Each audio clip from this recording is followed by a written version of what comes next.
Friends, आज के इस वीडियो में हम लोग जो है महेश कुमार बर्णवाल सर के द्वारा जो है बुक जारी किया जाता है सार संग्रह करके, एनसीईआरटी सार संग्रह। उसमें 6 से लेकर 12 तक के प्रश्नों का संकलन होता है वन लाइनर के रूप में। तो उसी को लेकर चलते हुए आज के वीडियो में हम लोग इंडियन पॉलिटी को देखने वाले हैं, ठीक है, यानी भारतीय राज्य व्यवस्था को कंप्लीट करेंगे। तो चलिए वीडियो को शुरू करते हैं। चलिए तो इसको स्टार्ट करते हैं हम लोग। इंडियन पॉलिटी, भारतीय राज्य व्यवस्था। पहला चैप्टर है भारतीय राज्य व्यवस्था का भारत का संवैधानिक विकास, यानी कॉन्स्टिट्यूशनल डेवलपमेंट ऑफ इंडिया। तो चलिए इस चैप्टर को खत्म करते हैं। यहाँ पर सभी प्रश्न जो है वन लाइनर रहते हैं, आप सभी को पता होगा। तो चलिए पहला है, यहाँ पर पहला प्रश्न है, रेगुलेटिंग एक्ट 1773 द्वारा सर्वोच्च न्यायालय की स्थापना कहाँ की गई थी? तो आपका कोलकाता में 1774 ईस्वी में किया गया था, याद रखिएगा। नेक्स्ट है, भारतीयों को भारत के प्रशासन में भाग लेने का अधिकार किस अधिनियम के द्वारा प्राप्त हुआ? तो चार्टर एक्ट 1833 के द्वारा प्राप्त हुआ था। अगला प्रश्न है, भारतीय विधान परिषद को बजट पर बहस करने की शक्ति किस अधिनियम के द्वारा प्राप्त हुई? आपका भारत परिषद अधिनियम 1892 के द्वारा, ठीक है। नेक्स्ट है, केंद्रीय विधानमंडल सर्वप्रथम किस अधिनियम के द्वारा द्विसदनीय बनाया गया? तो ये 1919 के भारत शासन अधिनियम के द्वारा। भारत के राष्ट्रपति को अध्यादेश निर्गत करने की शक्ति मूलतः किस अधिनियम से प्रेरित हुई? तो आपका भारत शासन अधिनियम 1935 से प्रेरित हुई थी। भारत का संवैधानिक विकास देखेंगे तो दो तरह से हुआ, ईस्ट इंडिया कंपनी के अंतर्गत और ब्रिटिश क्राउन के अंतर्गत। ईस्ट इंडिया कंपनी के अंतर्गत रेगुलेटिंग एक्ट पढ़ेंगे, पिट्स इंडिया एक्ट पढ़ेंगे, चार्टर एक्ट पढ़ेंगे। चार्टर एक्ट पढ़ेंगे 1813 का, 1833 का चार्टर एक्ट, फिर चार्टर एक्ट 1853 का। और ब्रिटिश क्राउन के अंतर्गत देखेंगे तो भारत शासन अधिनियम 1858, भारत परिषद अधिनियम 1861, भारत परिषद अधिनियम 1892, भारत परिषद अधिनियम 1909 और भारत शासन अधिनियम 1919, 1935 और भारतीय स्वतंत्रता अधिनियम 1947 तक पढ़ेंगे। तो चलिए यहाँ पर अगला पॉइंट है, प्रांतों में द्वैध शासन व्यवस्था किस अधिनियम के द्वारा लागू की गई थी? तो आपका भारत शासन अधिनियम 1919 के द्वारा।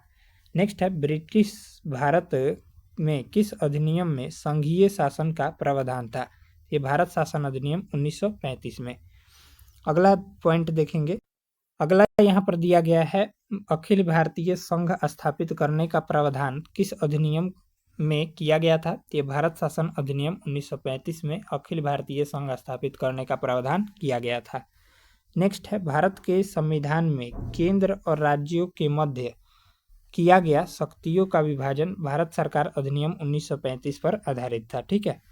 एक निर्वाचित संविधान सभा द्वारा भारत के संविधान का निर्माण करने का प्रस्ताव किसके द्वारा दिया गया था? ये आपका क्रिप्स मिशन के द्वारा दिया गया था, याद रखिएगा, क्रिप्स मिशन के द्वारा। नेक्स्ट है, भारतीय संविधान सभा का गठन किसके अंतर्गत किया गया था? तो कैबिनेट मिशन 1946 के अंतर्गत किया गया था भारतीय संविधान सभा का गठन। नेक्स्ट है, कैबिनेट मिशन द्वारा प्रस्तुत योजना के अनुसार संविधान सभा में प्रांतों से प्रतिनिधियों का निर्वाचन किस अनुपात में था? तो आपका 10 लाख की जनसंख्या पर एक सदस्य के अनुपात में। भारतीय संविधान का निर्माण करने वाली संविधान सभा के सदस्यों का चुनाव किसके द्वारा किया गया था? तो आपका विभिन्न प्रांतों के विधान सभाओं के द्वारा किया गया था। अगला पॉइंट देखेंगे, अंतरिम सरकार, ये बहुत इंपॉर्टेंट है। सदस्य और धारित विभाग दिया गया है। तो जवाहरलाल नेहरू देखेंगे, आपका राष्ट्रमंडल संबंधित तथा विदेशी मामले से संबंधित के अध्यक्ष थे। सरदार वल्लभ भाई पटेल गृह एवं सूचना एवं प्रसारण मंत्री थे। डॉक्टर राजेंद्र प्रसाद खाद्य एवं कृषि मंत्री नियुक्त किया गया था। जॉन मथाई उद्योग एवं नागरिक आपूर्ति इनको दिया गया था। जगजीवन राम जो है श्रम मंत्री थे। सरदार बलदेव सिंह रक्षा मंत्री और लियाकत अली खां वित्त मंत्री, ठीक है। और सी राजगोपालाचारी शिक्षा एवं कला मंत्री, ठीक है, याद रखिएगा। चलिए अगला पॉइंट यहाँ पर दिया गया है, छोटा कर देते हैं। भारत शासन अधिनियम 1919 की समीक्षा करने के लिए वर्ष 1927 में साइमन कमीशन का गठन किया गया था, ठीक है, याद रखिएगा। इसका PDF आपको टेलीग्राम पर मिल जाएगा। टेलीग्राम चैनल का लिंक इसी वीडियो के डिस्क्रिप्शन बॉक्स में है। चलिए अगला पॉइंट है, भारत की संविधान सभा की पहली बैठक कब हुई थी? तो आपका 9 दिसंबर 1946 को हुई थी। 9 दिसंबर 1946 को। भारतीय संविधान का प्रथम प्रारूप first draft sir B N Rau द्वारा तैयार किया गया था। संविधान सभा का अस्थायी अध्यक्ष परमानेंट चेयरमैन जो है किसे चुना गया था? तो डॉक्टर राजेंद्र प्रसाद को चुना गया था। संविधान सभा में पंडित नेहरू द्वारा उद्देश्य प्रस्ताव कब पारित किया गया था? 13 दिसंबर 1946 को। नेहरू द्वारा प्रस्तुत उद्देश्य प्रस्ताव संविधान सभा में कब स्वीकृत हुआ था? तो यह 22 जनवरी 1947 को स्वीकृत हुआ था। भारतीय संविधान के निर्माण काल में संविधान सभा के कुल कितने अधिवेशन हुए? तो आपका 11 अधिवेशन हुए थे। भारतीय संविधान के निर्माण में संविधान सभा को कितना समय लगा था? तो 2 वर्ष 11 माह और 18 दिन का समय लगा था। भारतीय संविधान सभा के संवैधानिक सलाहकार कौन थे? तो सर बी एन राव थे। नेक्स्ट है भारत की संविधान सभा ने वर्तमान रूप में राष्ट्रीय ध्वज को कब अपनाया? तो आपका 22 जुलाई 1947 को अपनाया था। संविधान सभा की प्रथम बैठक की अध्यक्षता डॉक्टर सच्चिदानंद सिन्हा जो कि अस्थायी अध्यक्ष थे ने की थी। याद रखिएगा, पूछा जाता है। नेक्स्ट है भारत का संविधान कब स्वीकार किया गया? तो आपका 26 नवंबर 1949 को स्वीकृत किया गया था। भारतीय संविधान पूर्णतः कब लागू हुआ था? तो 26 जनवरी 1950 को लागू हुआ था। अगला पॉइंट देखेंगे संविधान सभा के बारे में। 9 दिसंबर 1946 को संविधान सभा की प्रथम बैठक हुई जिसमें डॉक्टर सच्चिदानंद सिन्हा को अस्थायी अध्यक्ष तथा 11 दिसंबर 1946 को डॉक्टर राजेंद्र प्रसाद को अस्थायी अध्यक्ष चुना गया। संविधान निर्माण का प्रारंभ 13 दिसंबर 1946 को पंडित जवाहरलाल नेहरू द्वारा प्रस्तुत उद्देश्य प्रस्ताव से हुआ जिसे 22 जनवरी 1947 को सर्वसम्मति से स्वीकार कर लिया गया। ठीक है, 22 जनवरी 1947 को। 26 नवंबर 1949 को भारतीय संविधान अंगीकृत यानी एडॉप्ट किया गया जबकि 26 जनवरी 1950 को इसे पूर्णतः जो है लागू किया गया। अगला प्रश्न देखेंगे। अगला यहाँ पर दिया गया है 26 नवंबर 1949 को भारतीय संविधान किसके द्वारा अधिनियमित किया गया? तो आपका संविधान सभा के द्वारा। ठीक है, जन गण मन को भारत के राष्ट्रगान के रूप में कब अपनाया गया था? तो 24 जनवरी 1950 को अपनाया गया था जन गण मन को भारत के राष्ट्रगान के रूप में। ठीक है, नेक्स्ट है भारत सरकार द्वारा अशोक स्तंभ को राष्ट्रीय चिन्ह नेशनल एम्बलेम के रूप में कब अंगीकृत किया गया, एडॉप्ट किया गया? तो आपका हो जाएगा 26 जनवरी 1950 को किया गया। ठीक है, चलिए अगला प्रश्न है संविधान सभा की सलाहकार समिति के अध्यक्ष सरदार वल्लभ भाई पटेल थे। संविधान सभा के सलाहकार समिति के अध्यक्ष कौन थे? तो सरदार वल्लभ भाई पटेल थे। संविधान सभा की झंडा समिति के अध्यक्ष कौन थे? तो डॉक्टर राजेंद्र प्रसाद थे झंडा समिति के अध्यक्ष। प्रमुख समितियां और उनके अध्यक्ष दिए गए हैं। संघ शक्ति समिति के अध्यक्ष पंडित जवाहरलाल नेहरू हो जाएंगे। संघीय संविधान समिति के अध्यक्ष पंडित जवाहरलाल नेहरू हो जाएंगे। प्रांतीय संविधान समिति के अध्यक्ष सरदार वल्लभ भाई पटेल हो जाएंगे। प्रारूप समिति के अध्यक्ष कौन थे? तो डॉक्टर भीमराव अंबेडकर हो जाएंगे। मौलिक अधिकारों एवं अल्पसंख्यक संबंधित परामर्श समिति के अध्यक्ष सरदार वल्लभ भाई पटेल हो जाएंगे। प्रक्रिया नियम समिति के अध्यक्ष डॉक्टर राजेंद्र प्रसाद हो जाएंगे। राज्यों के लिए समिति के अध्यक्ष पंडित जवाहरलाल नेहरू हो जाएंगे। संचालन समिति के अध्यक्ष डॉक्टर राजेंद्र प्रसाद हो जाएंगे। ठीक है, याद रखिएगा, यहाँ से प्रश्न बनते हैं। संविधान सभा के कार्यों से संबंधित समिति के अध्यक्ष कौन थे? तो आपका जीवी मावलंकर थे यानी गणेश वासुदेव मावलंकर। डॉक्टर भीमराव अंबेडकर की अध्यक्षता में संविधान सभा की प्रारूप समिति में 6 अन्य सदस्य थे। एन गोपाला स्वामी अय्यर, डॉक्टर के एम मुंशी, बी एल मित्र, बाद में इनके स्थान पर एन माधव राव, अलादी कृष्ण स्वामी अय्यर, सैयद मोहम्मद सादुल्ला तथा डीपी खेतान, बाद में इनके अध्यक्ष पर टीटी कृष्णामाचारी शामिल हुए। अगला है यहाँ पर संविधान सभा ने डॉक्टर भीमराव अंबेडकर की अध्यक्षता में प्रारूप समिति का गठन कब किया था? तो 29 अगस्त 1947 को किया था। डॉक्टर भीमराव अंबेडकर का संविधान सभा में निर्वाचन किस प्रेसिडेंसी से हुआ था? तो बम्बई प्रेसिडेंसी से 1947 से 50। पहले जो बंगाल प्रेसिडेंसी से हुआ था 1946 से 47 में पहले। चलिए अगला यहाँ पर दिया गया है अगला पॉइंट, भारत का संविधान मूलतः दो भाषाओं हिंदी तथा अंग्रेजी में लिखा गया था और सभी सदस्यों ने इन दोनों प्रतियों पर जो है हस्ताक्षर किए थे, याद रखिएगा। चलिए अगला यहाँ पर देखेंगे, अब अगला चैप्टर देखेंगे संविधान के विभिन्न प्रावधान व उनके स्रोत। संवैधानिक इतिहास खत्म हो गया, तो चलिए इसको देखते हैं। भारतीय संविधान में मौलिक कर्तव्यों फंडामेंटल ड्यूटीज का विचार किस देश के संविधान से लिया गया है? तो आपका रूस के संविधान से मौलिक कर्तव्य को लिया गया है। भारतीय संविधान में राज्य के नीति निर्देशक तत्वों की संकल्पना किस देश के संविधान से ली गई है? तो आपका आयरलैंड से लिया गया है। ठीक है, राज्य के नीति निर्देशक तत्व। भारतीय संविधान की प्रस्तावना में सम्मिलित स्वतंत्रता, समानता एवं बंधुत्व का सिद्धांत किस देश से लिया गया है? तो आपका फ्रांस से लिया गया है। नेक्स्ट पॉइंट है, भारत में न्यायिक पुनर्विलोकन जजिकल रिव्यू जिसको बोलते हैं की संकल्पना किस देश से ली गई है? आपका संयुक्त राज्य अमेरिका के संविधान से लिया गया है। भारतीय संविधान एक विशेष संविधान सभा द्वारा निर्मित एवं लिखित संविधान है। इस दृष्टिकोण से भारतीय संविधान अमेरिकी संविधान के समतुल्य है। ठीक है, अगला पॉइंट देखेंगे, भारतीय संविधान में संवैधानिक संशोधन का प्रावधान किस देश से लिया गया है? तो आपका दक्षिण अफ्रीका से लिया गया है। भारत के संविधान में सम्मिलित आपातकालीन उपबंध इमरजेंसी जिसको बोलते हैं किस देश से लिया गया है? तो जर्मनी के वाइमर संविधान से लिया गया है। शक्तिशाली केंद्र के साथ भारत की संघात्मक व्यवस्था फेडरल सिस्टम किस देश के संविधान से प्रेरित है? तो आपका कनाडा से प्रेरित है। भारत के संविधान में सम्मिलित समवर्ती सूची कहाँ से लिया गया है? तो आपका ऑस्ट्रेलिया से लिया गया है। भारतीय संविधान में निहित विधि द्वारा स्थापित प्रक्रिया ये आपका किस देश से लिया गया है? तो आपका जापान के संविधान से लिया गया है। नेक्स्ट है, भारतीय संविधान की प्रस्तावना में सामाजिक, आर्थिक एवं राजनीतिक न्याय का आदर्श प्रावधान किस देश के संविधान से प्रेरित है? तो आपका रूस के संविधान से। भारतीय संविधान में संसदीय विशेषाधिकार किस देश की संकल्पना से लिया गया है? तो आपका ब्रिटेन से लिया गया है। अगला देखेंगे हम लोग, भारतीय संविधान में विधि निर्माण की प्रक्रिया ब्रिटेन से जबकि विधि द्वारा स्थापित प्रक्रिया जापान से ली गई है, याद रखिएगा इसको।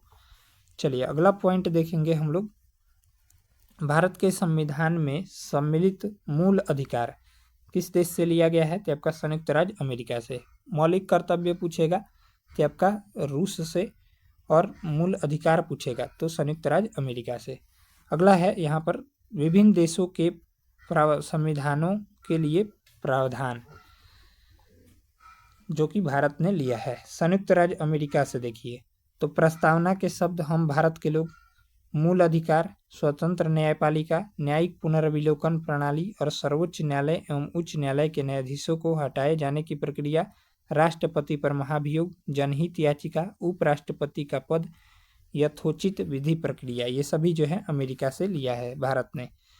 अगला देखेंगे ब्रिटेन से क्या क्या लिया है, तो विधि का शासन, संसदीय शासन प्रणाली, एकल नागरिकता, द्विसदनीय व्यवस्था, विधि निर्माण प्रक्रिया, सर्वाधिक मत के आधार पर चुनाव जीत का निर्णय, विधायिका में अध्यक्ष पद की भूमिका और संसदीय विशेषाधिकार, ये सभी जो है ब्रिटेन के संविधान से लिए गए हैं।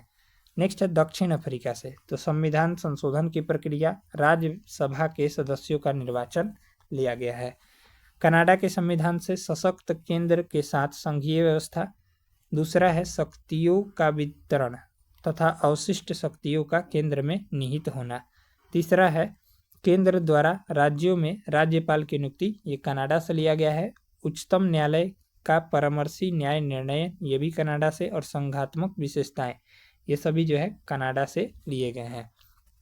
अगला देखेंगे ऑस्ट्रेलिया से क्या क्या लिया गया है, तो ऑस्ट्रेलिया से देखेंगे तो समवर्ती सूची, व्यापार, वाणिज्य एवं समागम की स्वतंत्रता संबंधित प्रावधान, संसद के दोनों सदनों की संयुक्त बैठक और प्रस्तावना की भाषा, ये सभी जो है ऑस्ट्रेलिया से लिए गए हैं। आयरलैंड के संविधान से राज्य के नीति निर्देशक तत्व, राष्ट्रपति की निर्वाचन पद्धति, राज्यसभा में सदस्यों का नामांकन लिया गया है। फ्रांस से देखेंगे तो फ्रांस से गणतंत्रात्मक व्यवस्था, स्वतंत्रता, समानता एवं बंधुत्व का सिद्धांत फ्रांस से लिया गया है। रूस से देखिए तो मूल कर्तव्य यानी मौलिक कर्तव्य, प्रस्तावना में सामाजिक, आर्थिक और राजनीतिक न्याय का आदर्श ये सभी रूस से लिया गया है। जर्मनी से देखिए तो आपातकाल के समय मूल अधिकारों का स्थगन, ये जर्मनी से लिया गया है। और जापान से विधि द्वारा स्थापित प्रक्रिया ली गई है। इसको हम लोग फिर से देख लेते हैं। भारतीय संविधान में विधि निर्माण प्रक्रिया ब्रिटेन से, जबकि विधि द्वारा स्थापित प्रक्रिया जापान से ली गई है। चलिए अगला पॉइंट देखेंगे हम लोग। अब हम लोग संविधान के भाग देखेंगे, तीसरा चैप्टर है, तो चलिए इसको भी खत्म करते हैं। चलिए भारतीय संविधान के भाग, संबंधित विषय और उनसे संबंधित अनुच्छेद दिए गए हैं। पहला है भाग 1। तो भाग 1 जो है संघ और राज्य क्षेत्र, इसमें विषय है और अनुच्छेद 1 से 4 तक ये है, ठीक है। भाग 1 में संघ और राज्य क्षेत्र का वर्णन है और अनुच्छेद 1 से लेकर 4 तक है। भाग 2 में नागरिकता का वर्णन है, 5 से 11 अनुच्छेद। भाग 3 में मूल अधिकार का वर्णन है, 12 से लेकर 35 तक। भाग 4 में राज्य के नीति निर्देशक तत्व, 36 से लेकर 51 तक। भाग 4 के क में मूल कर्तव्य का वर्णन है, 51 के क में इसका वर्णन है, ठीक है। भाग 5 में संघ का वर्णन है, 52 से लेकर 151 तक। भाग 6 में राज्य का वर्णन है, 152 से 237 तक। भाग 7 में देखिए तो पहली अनुसूची के भाग ख के राज्य संविधान 7वें संविधान संशोधन अधिनियम 1956 के द्वारा निरस्त इसको कर दिया गया है, अनुच्छेद 238 निरस्त किया गया है। नेक्स्ट है भाग 8। भाग 8 में केंद्र शासित प्रदेश 239 से 242। भाग 9 में देखिए तो पंचायत है, 243 से 243 अणव तक। भाग 9 में 9 का ए में देखिए या 9 का क में नगर पालिका है। अनुच्छेद 243 त से लेकर अनुच्छेद 243 य और 6 तक। भाग 9 के बी में या ख में सहकारी समिति का वर्णन है, भाग 243 य ज से लेकर 243 य 9 तक। भाग 10 में देखिए तो अनुसूचित और जनजातीय क्षेत्र, अनुच्छेद 244 से 244 का। भाग 11 में संघ और राज्यों के मध्य संबंध, अनुच्छेद 245 से 263 तक। भाग 12 में वित्त, संपत्ति, समुदाय और वाद, अनुच्छेद 264 से 300 ए। भाग 13 में भारत के राज्य क्षेत्र के भीतर व्यापार, वाणिज्य एवं समागम, अनुच्छेद 301 से 307। भाग 14 में संघ और राज्य क्षेत्र के अधीन सेवाएं, अनुच्छेद 308 से 323। भाग 14 का ए में अधिकरण, अनुच्छेद 323 से 323 ख। भाग 15 में देखिए तो निर्वाचन है, इलेक्शन, अनुच्छेद 324 से 329 का। भाग 16 में कुछ वर्गों के संबंध में विशेष उपबंध, जैसे अनुसूचित जातियों, जनजातियों और पिछड़े वर्गों एवं आंग्ल भारतीयों के संबंध में विशेष उपबंध, अनुच्छेद 330 से 342। भाग 17 में राजभाषा है, अनुच्छेद 343 से 351। भाग 18 में आपात उपबंध, अनुच्छेद 352 से 360। भाग 19 में प्रकीर्ण, अनुच्छेद 361 से 367। भाग 20 में संविधान का संशोधन, अनुच्छेद 368। भाग 21 में अस्थायी, संक्रमणकालीन और विशेष उपबंध, अनुच्छेद 369 से 392। और भाग 22 में संक्षिप्त नाम, प्रारंभ, हिंदी में प्राधिकृत पाठ और निरसन, अनुच्छेद 393 से 395। भारतीय संविधान के भाग 11 का अध्याय 1 संघ और राज्यों के मध्य विधायी संबंधों को दर्शाता है। भारतीय संविधान का भाग 11 का अध्याय 1 संघ और राज्यों के मध्य विधायी संबंधों को जो है दर्शाता है। अगला देखिए, अगला चैप्टर है भारतीय संविधान की में अनुसूचियां। तो भारतीय संविधान में अनुसूचियां, schedules in the Indian constitution. तो चलिए इसको देखते हैं। पहला है इसमें भारत के मूल संविधान में कितनी अनुसूचियां थी? तो आपका 8 थी, वर्तमान में 12 है। भारतीय संघ में नए राज्य के गठन का प्रावधान किस अनुसूची में किया गया है? तो प्रथम अनुसूची में। अगला पॉइंट देखिए, भारतीय संविधान की प्रथम अनुसूची राज्य के नाम तथा उसके राज्य क्षेत्र का विवरण प्रदान करती है। भारतीय संविधान में 9वीं अनुसूची को किस संविधान संशोधन के माध्यम से जोड़ा गया? तो प्रथम संविधान संशोधन 1951 के तहत जोड़ा गया। भारत के संविधान की किस अनुसूची में विभिन्न राज्यों में अनुसूचित क्षेत्रों के प्रशासन और नियंत्रण के लिए विशेष उपबंध है? तो आपका 5वीं अनुसूची में, ठीक है। अगला पॉइंट देखिए, सरकारों द्वारा शुल्क एवं कर लगाने का अधिकार संविधान के किस अनुसूची में उल्लिखित है? तो 7वीं अनुसूची में। राज्य भूमि सुधार अधिनियम को संवैधानिक सुरक्षा प्रदान करने हेतु किस अनुसूची में सम्मिलित किया गया है? तो 9वीं अनुसूची में। ठीक है। 10वीं अनुसूची को 52वें संविधान संशोधन अधिनियम 1985 के द्वारा संविधान में जोड़ा गया था तथा 91वें संविधान संशोधन अधिनियम 2003 द्वारा इसमें संशोधन किया गया। इसे दल बदल विरोधी कानून एंटी डिफेक्शन लॉ भी कहा जाता है, याद रखिएगा। अंग्रेजी भारत में बोली जाने वाली एक प्रमुख भाषा है, परंतु इसे संविधान की 8वीं अनुसूची में शामिल नहीं किया गया है। ठीक है। अब चलिए इसको हम लोग अनुसूचियों का संक्षिप्त विवरण देखेंगे। पहली अनुसूची में देखिए राज्य या संघ राज्य क्षेत्र दिए गए हैं के नाम और उनकी सीमाएं दी गई है, अनुच्छेद 1 से 4 तक। दूसरी अनुसूची में राष्ट्रपति राज्यपाल के वेतन दिए गए हैं, वेतन भत्ते तथा पेंशन आदि दिए गए हैं, अनुच्छेद ये सभी दिए हैं। ठीक है, इंपॉर्टेंट है। तीसरी अनुसूची में देखिए तो शपथ राज्य मंत्री ये संसद के शपथ की चर्चा है। ठीक है। और चौथी अनुसूची में राज्यसभा में सीटों का आवंटन है। 5वीं अनुसूची में SC ST यानी अनुसूचित क्षेत्र व जनजातियों के प्रशासन तथा नियंत्रण से जुड़े प्रावधान, अनुच्छेद 244 का 1। छठी अनुसूची में असम, मेघालय, त्रिपुरा, मिजोरम राज्यों के जनजातीय क्षेत्रों के प्रशासन से संबंधित उपबंध, अनुच्छेद 244 2 एवं 275 1। 7वीं अनुसूची में संघ सूची, राज्य सूची, समवर्ती सूची शामिल किया गया है, अनुच्छेद 246। 8वीं अनुसूची में संविधान द्वारा मान्यता प्राप्त 22 भाषाओं की सूची है, अनुच्छेद 344 से 351। 9वीं अनुसूची में न्यायिक पुनर्विलोकन से बचाना के लिए इसमें भूमि सुधार व जमींदारी उन्मूलन से संबंधित दिया गया है, अनुच्छेद 31 के ख। 10वीं अनुसूची दल बदल से संबंधित है, अनुच्छेद 102 का 2 और 191 का 2। 11वीं अनुसूची पंचायत से संबंधित है, अनुच्छेद 243 6 और 12वीं अनुसूची नगर पालिका से संबंधित है, अनुच्छेद 243 ब। 8वीं अनुसूची में सिंधी भाषा 21वें संविधान संशोधन अधिनियम 1967 द्वारा जोड़ी गई थी। ठीक है। अब हम लोग जो है अगला चैप्टर की ओर बढ़ते हैं, भारतीय संविधान की विशेषताएं। चलिए इसमें पहला है संविधान में हमारे राष्ट्र का उल्लेख किन नामों से किया गया है? तो आपका इंडिया डेट इज भारत यानी इंडिया अर्थात भारत नाम से। भारतीय संविधान में किस प्रकार की शासन प्रणाली की व्यवस्था की गई है? तो ये संसदात्मक शासन प्रणाली।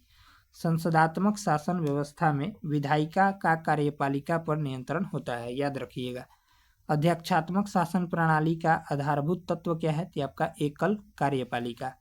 भारत की संसदीय शासन प्रणाली एवं ब्रिटेन की संसदीय प्रणाली के मध्य मुख्य अंतर का मुख्य बिंदु कौन सी है? तो आपका न्यायिक समीक्षा। भारत का संविधान परिसंघीय है, यह किससे निर्धारित होता है? तो केंद्रों और राज्यों के मध्य शक्तियों के वितरण से निर्धारित होता है। ठीक है। भारतीय संविधान के मूल्य देखेंगे तो लोकतांत्रिक है, स्वतंत्रता, पंथनिरपेक्ष, समाजवादी, संप्रभु, भ्रातृत्व और समानता, ये आपका 7 प्रकार के हैं। ठीक है। चलिए अगला देखेंगे, नीति निदेशक तत्वों तथा मूल अधिकारों को संविधान की आत्मा, सोल ऑफ द कॉन्स्टिट्यूशन किसने कहा? तो ग्रैनविल ऑस्टिन ने कहा था। मूल संविधान में कुल कितने अनुच्छेद और कितनी अनुसूचियां थी? तो मूल संविधान में 395 अनुच्छेद और 8 अनुसूचियां हैं, वर्तमान में 12 हैं। सर्वप्रथम कांग्रेस के किस अधिवेशन में जनगण मन गाया गया था? तो कोलकाता अधिवेशन वर्ष 1911 में। राष्ट्रगान नेशनल एंथम के गायन का मानक समय है तो 52 सेकंड का होता है। भारतीय संविधान की जटिलता के कारण इसे वकीलों का स्वर्ग कहा जाता है। ठीक है। अगला देखिए, अगला पॉइंट है भारतीय संविधान अधिक कठोर तथा अधिक लचीले के मध्य एक अच्छा संतुलन स्थापित करता है। यह कथन जो है केसी वेहर का है। ठीक है। भारतीय संविधान अंशतः कठोर और अंशतः लचीला है, याद रखिएगा। भारत अर्धसंघात्मक राज्य है, यह किसने कहा? तो केसी वेहर ने कहा था। नेक्स्ट है भारतीय संविधान वृहद होने का कारण क्या है? तो संघ तथा राज्यों का एकल संविधान। अपनी राष्ट्रवादी प्रतिक्रिया में भारतीय संविधान के निर्माताओं ने अल्पसंख्यकों के हितों तथा भावनाओं के महत्व को कम करके आंका है। यह कथन किसका है? तो आइवर जेनिंग्स का है। नेक्स्ट है भारत में राजनीतिक सत्ता का प्रमुख स्रोत क्या है? तो आपका जनता है। अगला पॉइंट दिया गया है किसी भी संविधान कोई भी संविधान कितना भी अच्छा क्यों न हो, यदि उसे क्रियान्वित करने वाले बुरे व्यक्ति हैं तो संविधान भी बुरा हो जाएगा। यह कथन किसका है? तो आपका डॉक्टर भीमराव अंबेडकर का है। संविधान को संघात्मक के तंग ढांचे में नहीं ढाला गया है, यह कथन किसका है? तो डॉक्टर भीमराव अंबेडकर का है। नेक्स्ट पॉइंट है भारत की स्वतंत्रता। भारत की स्वतंत्रता के बाद भारतीय राष्ट्रीय कांग्रेस को एक राजनीतिक दल के रूप में भंग कर दिया जाना चाहिए। यह सुझाव किसने दिया था? तो महात्मा गांधी ने दिया था। नेक्स्ट है भारतीय संघवाद को सहकारी संघवाद किसने कहा था? तो ग्रेनविल ऑस्टिन ने कहा था। अध्यक्षात्मक शासन प्रणाली में कार्यपालिका की समस्त शक्तियां किसमें निहित होती है? तो राष्ट्रपति में निहित होती है। मौलाना अबुल कलाम आजाद ने संविधान सभा में वयस्क मताधिकार को 15 वर्षों के लिए स्थगित करने की बात की थी। भारत का राष्ट्रीय पशु कौन सा है? तो बाघ है। भारत का राष्ट्रीय पुष्प कमल है। भारत का राष्ट्रीय पक्षी मोर है। और भारत के राष्ट्रीय ध्वज के चक्र में कितनी तिलियां हैं? तो टोटल 24 तिलियां हैं। अगला पॉइंट है SR बोम्मई बनाम भारत संघवाद 1994 में उच्चतम न्यायालय ने कहा भारतीय संविधान एक परिसंघात्मक संविधान है। अगला प्रश्न देखिए 7वीं अनुसूची के विषय के प्रमुख विषय देखेंगे अब हम लोग। भारतीय संविधान के अंतर्गत सिविलप क्रियास संहिता किस सूची का विषय है? तो आपका समवर्ती सूची का विषय है। जनसंख्या नियंत्रण, परिवार नियोजन तथा आपराधिक मामले भारतीय संविधान के समवर्ती सूची के विषय हैं। शिक्षा जो है किस सूची का विषय है? तो समवर्ती सूची का। शिक्षा प्रारंभ में राज्य सूची का विषय था, इसे 42वें संविधान संशोधन 1976 द्वारा समवर्ती सूची में स्थानांतरित किया गया था। भूमि सुधार किस सूची के अंतर्गत शामिल है? तो राज्य सूची के अंतर्गत। रेलवे पुलिस राज्य सूची का विषय है। अगला यहाँ पर दिया गया है आर्थिक नियोजन जो है, आर्थिक नियोजन समवर्ती सूची का विषय है। कृषि जो है राज्य सूची का विषय है और पंचायती राज राज्य सूची का विषय है। दंड प्रक्रिया भारतीय संविधान की 7वीं अनुसूची की सूची 3 समवर्ती सूची में शामिल है। विवाह, विवाह विच्छेद और गोद लेना आदि संविधान की 7वीं अनुसूची में है। किसके अंतर्गत सम्मिलित किया गया है? तो सूची 3 समवर्ती सूची में सम्मिलित किया गया है। तीनों सूचियों से संबंधित प्रमुख विषय। संघ सूची में प्रतिरक्षा है, विदेशी मामले, नागरिकता, संचार या दंड व तार, निगम या सेवा कर, युद्ध और शांति, सीमा शुल्क व निर्यात शुल्क, बीमा, प्रत्यर्पण, शेयर बाजार, अंतर्राष्ट्रीय संधि और करार, रेलवे, मुद्रा या रिजर्व बैंक, समुद्र व हवाई मार्ग, विदेशी ऋण या विदेशी व्यापार, लॉटरी, आयकर, जनगणना, डाकघर, बचत बैंक, स्टॉक एक्सचेंज, ये सभी जो हैं संघ सूची के विषय हैं। राज्य सूची के विषय कौन कौन से हैं? तो लोक व्यवस्था, पुलिस, कारागार, भूमि, स्थानीय स्वशासन, प्रादेशिक लोक सेवा, लोक व्यवस्था, लोक स्वास्थ्य, बाजार एवं मेले, सट्टा व जुआ, कृषि भूमि पर संपदा शुल्क, पशुपालन या सिंचाई, कृषि आय पर कर, गैस, शराब, मनोरंजन, भू राजस्व या लगान, विद्युत पर कर, पथ कर, टोल टैक्स जिसको बोलते हैं, प्रति व्यक्ति कर और विलासिता की वस्तुओं पर कर, ये सभी राज्य सूची के विषय हैं। और समवर्ती सूची के विषय दंड विधि प्रक्रिया, दंड विधि या प्रक्रिया विधि, आर्थिक व सामाजिक योजनाएं, शिक्षा, वन, विवाह व विवाह विच्छेद, कारखाने या मजदूर संघ, खाद्य पदार्थों और अन्य पदार्थों का अपमिश्रण, जनसंख्या नियंत्रण व परिवार नियोजन, न्याय प्रशासन, संपत्ति का अर्जन व अधिग्रहण, विद्युत, बाट माप, वन्य जीव जंतुओं का संरक्षण, समाचार पत्र, पुस्तक और मुद्रणालय, स्वच्छता और औषधालय, औद्योगिक विवाद, उत्तराधिकार, विधि वृत्ति, चिकित्सा वृत्तियां, कीमत नियंत्रण, जन्म मरण पंजीकरण, ये सभी समवर्ती सूची के विषय हैं। वर्तमान में संघ सूची में 100 विषय, राज्य सूची में 61 विषय और समवर्ती सूची में 52 विषय शामिल है। अब हम लोग जो है उद्देशिका यानी प्रेमबल को देखेंगे। तो चलिए देखते हैं। प्रस्तावना इसमें दिया गया है हम भारत के लोग भारत को एक संपूर्ण प्रभुत्व संपन्न समाजवादी पंथ निरपेक्ष लोकतंत्रात्मक गणराज्य बनाने के लिए तथा उसकी समस्त नागरिकों को सामाजिक, आर्थिक और राजनीतिक न्याय, विचार अभिव्यक्ति, विश्वास, धर्म और उपासना की स्वतंत्रता, प्रतिष्ठा व अवसर की समता प्राप्त कराने के लिए तथा उन सब में व्यक्तियों की गरिमा और राष्ट्र की एकता और अखंडता सुनिश्चित करने वाली बंधुता बढ़ाने के लिए दृढ़ संकल्प होकर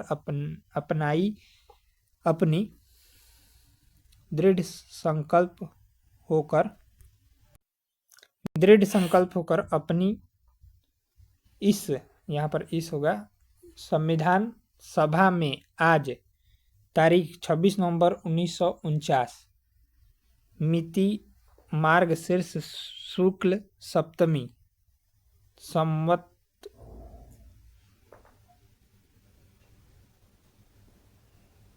2006 विक्रमी को एतद द्वारा इस संविधान को अंगीकृत, अधिनियमित और आत्मसमर्पित करते हैं। बुक में थोड़ा मिस्टेक था। भारतीय संविधान में उद्देश्य प्रस्ताव कब प्रस्तुत किया गया था? तो 13 दिसंबर 1946 को। भारतीय संविधान का कौन सा भाग भारत को एक धर्मनिरपेक्ष राज्य के रूप में वर्णित करता है? तो संविधान की प्रस्तावना।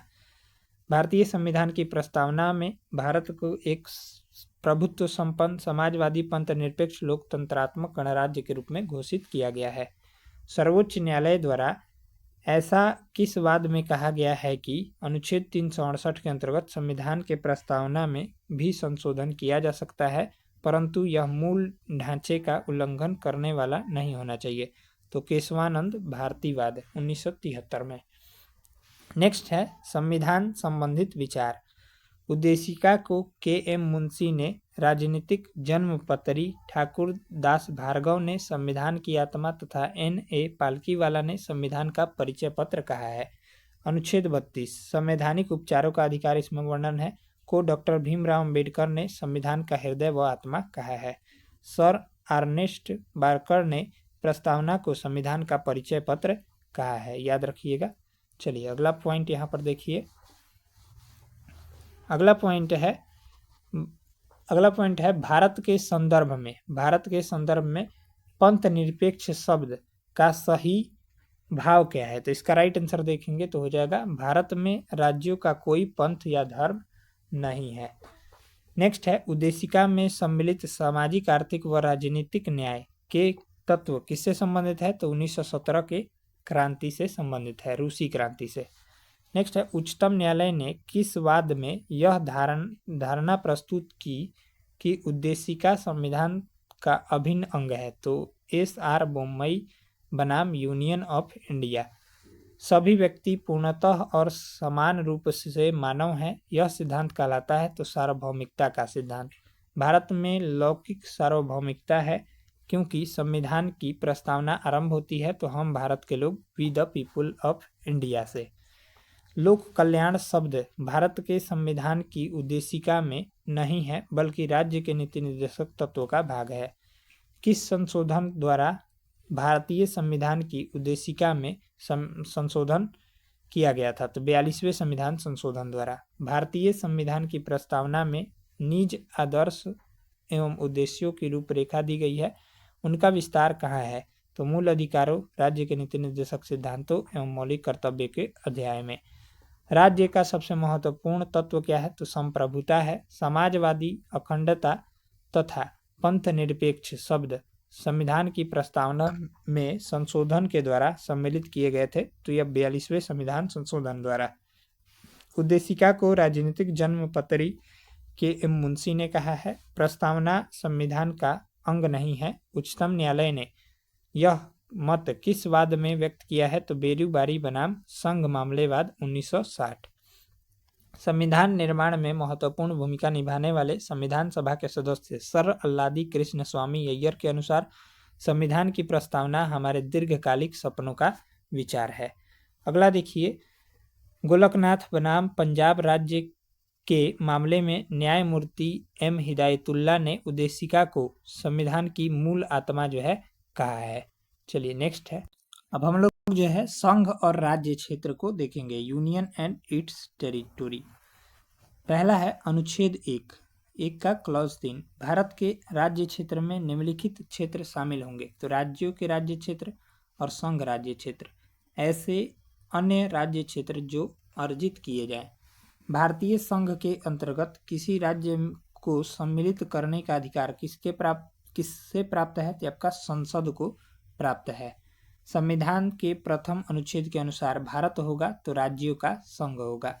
भारत में कितने राज्य व संघीय प्रदेश है? तो 28 राज्य और 8 केंद्र शासित प्रदेश है, जिसमें राष्ट्रीय राजधानी क्षेत्र दिल्ली भी सम्मिलित है।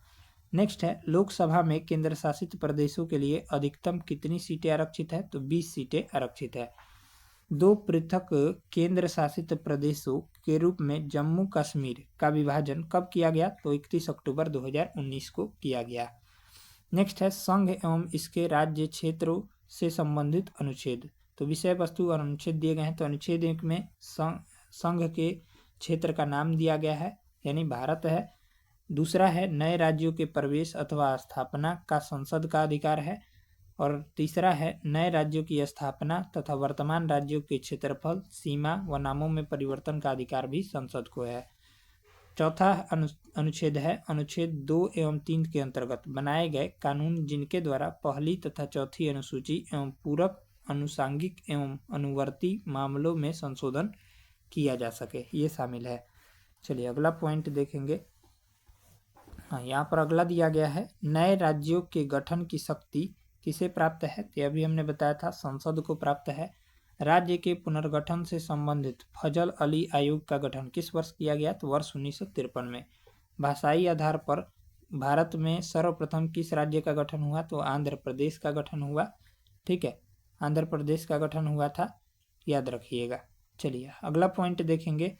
राज्य पुनर्गठन आयोग ने 1 नवंबर 1956 को कितने राज्य तथा केंद्र शासित प्रदेश बनाए थे? तो आपका 14 राज्य और 6 केंद्र शासित प्रदेश। सिक्किम भारत का एक पूर्ण राज्य किस वर्ष बनाया गया था? तो आपका 36वें संविधान संशोधन के अंतर्गत वर्ष 1975 में।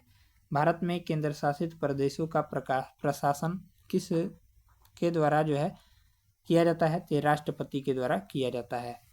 नेक्स्ट है, जूनागढ़ रियासत को जनमत संग्रह के आधार पर तथा हैदराबाद रियासत को सैन्य कार्यवाही के द्वारा भारत में शामिल किया गया। जम्मू कश्मीर रियासत के शासक हरि सिंह ने पाकिस्तानी सेना एवं कबायलियों के आक्रमण से सुरक्षा सुनिश्चित करने हेतु भारत के विलय पत्र पर हस्ताक्षर करके जम्मू कश्मीर को भारत में जो है कश्मीर को भारत में सम्मिलित किया था।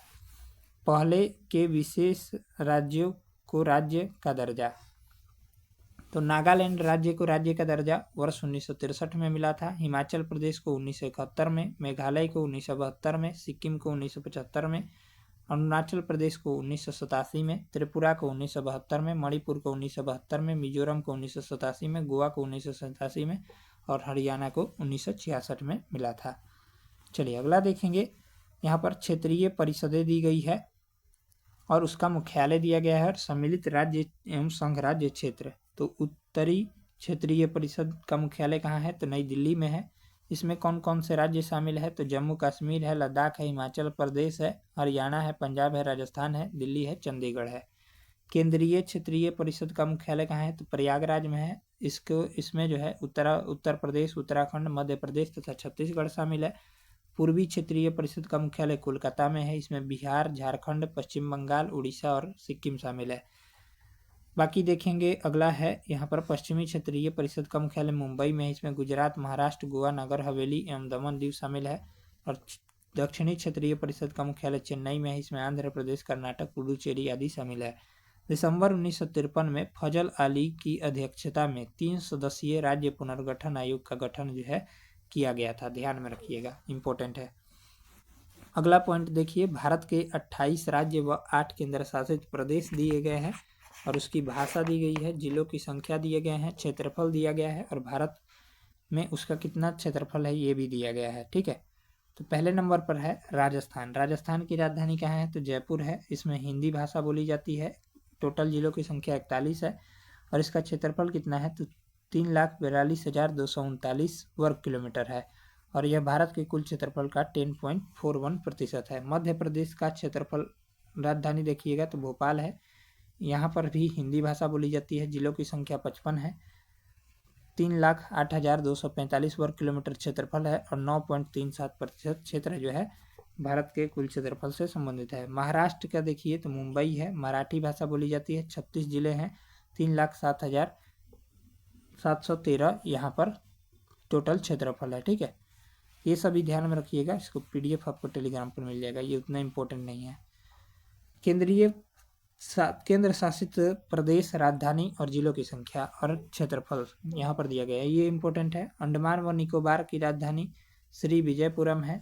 जिले की संख्या 3 है और 8,249 इसका क्षेत्रफल है। चंडीगढ़ की राजधानी चंडीगढ़ है, 1 है और 114 क्षेत्रफल है। ठीक है, दादर नगर हवेली व दमन दीव के दमन है। दिल्ली की राजधानी नई दिल्ली है। लक्षद्वीप की राजधानी कवारती है। पुडुचेरी की राजधानी पुदुचेरी। जम्मू कश्मीर की राजधानी श्रीनगर या जम्मू। और लद्दाख की राजधानी यहाँ पर क्या है, तो लद्दाख की राजधानी देखिए तो लेह है। ठीक है, याद रखिएगा लद्दाख की राजधानी लेह है। चलिए अगला पॉइंट यहाँ पर दिया गया है, भारत का सबसे बड़ा जिला कच्छ गुजरात जो कि 45,652 वर्ग किलोमीटर में फैला है और सबसे छोटा जिला माहे पुदुचेरी 9 वर्ग किलोमीटर में फैला हुआ है। नेक्स्ट देखेंगे नागरिकता।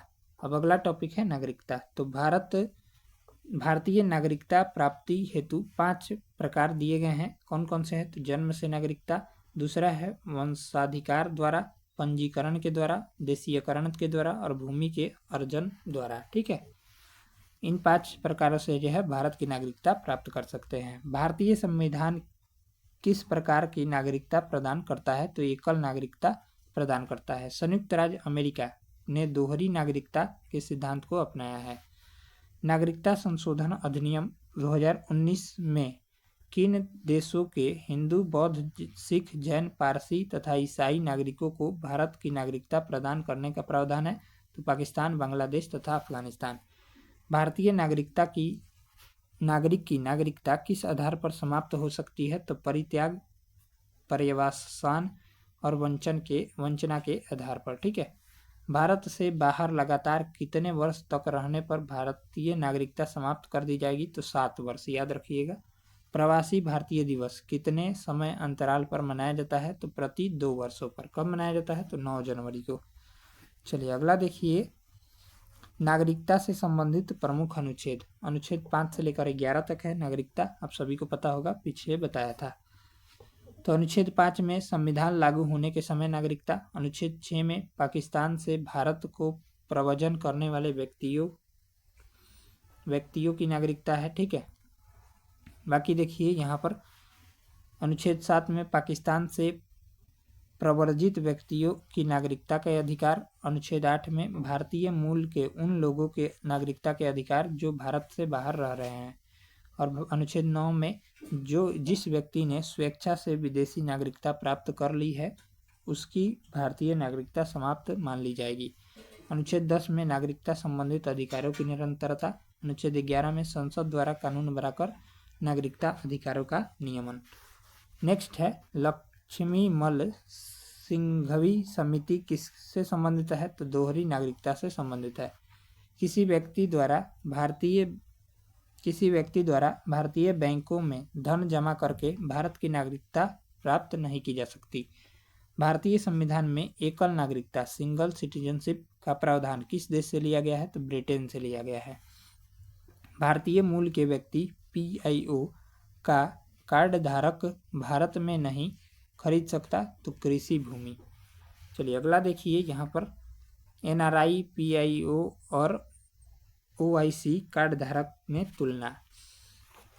तो NRI इसे अप्रवासी भारतीय बोलते हैं। ठीक है,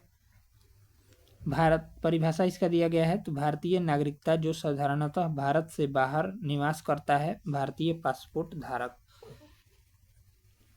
नागरिकता की अर्हताएं, ये भारतीय नागरिक है।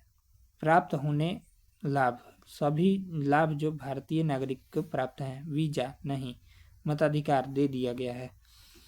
भारतीय मूल के व्यक्ति PIO स्वयं व्यक्ति या उसका कोई पूर्वज भारतीय नागरिक रहा है, वह वर्तमान में अन्य देशों की नागरिकता प्राप्त है, जिसका पासपोर्ट धारक है, तो भारत में कम से कम 7 वर्षों के निरंतर निवास के आधार पर आवेदन कर सकता है।